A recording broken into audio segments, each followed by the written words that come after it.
खबर दें आपको फैसलाबाद से। फैसलाबाद में होने वाली मूसलाधार बारिश से सारा शहर पानी में डूब गया। इंतजामिया बारिश के पानी की निकासी आपके लिए कोई इंतजाम ना कर सकी। गलियां, बाजार, नदी नालों का मंजर पेश करने लगे। सीवरेज के नाक़िस इंतजामात की वजह से शहरियों का अपने घरों में रहना मुश्किल हो गया। रेस्क्यू 1122 भी इंतजामिया की नाअहली छुपाने में पेश पेश। ग्रीन टाउन के इलाका में 12 साल बच्चा पानी में डूब गया। पानी में बच्चा डूबने की इत्तला रेस्क्यू 1122 को दी गई। रेस्क्यू टीमों ने पार्क में बच्चे की तलाश शुरू कर दी। रेस्क्यू टीमों ने बच्चा तलाश कर किलवाकीन के हवाले कर दिया। रेस्क्यू 1122 ने मीडिया को भी मामू बनाए रखा। रेस्क्यू 1122 के मीडिया कोऑर्डिनेटर ने कल तक सुनना गवारा नहीं किया।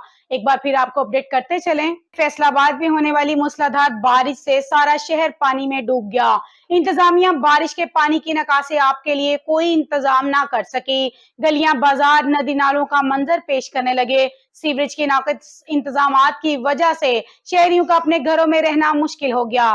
रेस्क्यू 1122 भी इंतजामिया की नाअहली छुपाने में पेश पेश। ग्रीन टाउन के इलाका में 12 साल बच्चा पानी में डूब गया। पानी में बच्चा डूबने की इत्तला रेस्क्यू 1122 को दी गई। रेस्क्यू टीमों ने पार्क में बच्चे की तलाश शुरू कर दी। रेस्क्यू टीमों ने बच्चा तलाश कर किलवाकीन के हवाले कर दिया। रेस्क्यू 1122 ने मीडिया को भी मामू बनाए रखा। रेस्क्यू 1122 के मीडिया कोऑर्डिनेटर ने कल तक सुनना गवारा नहीं किया।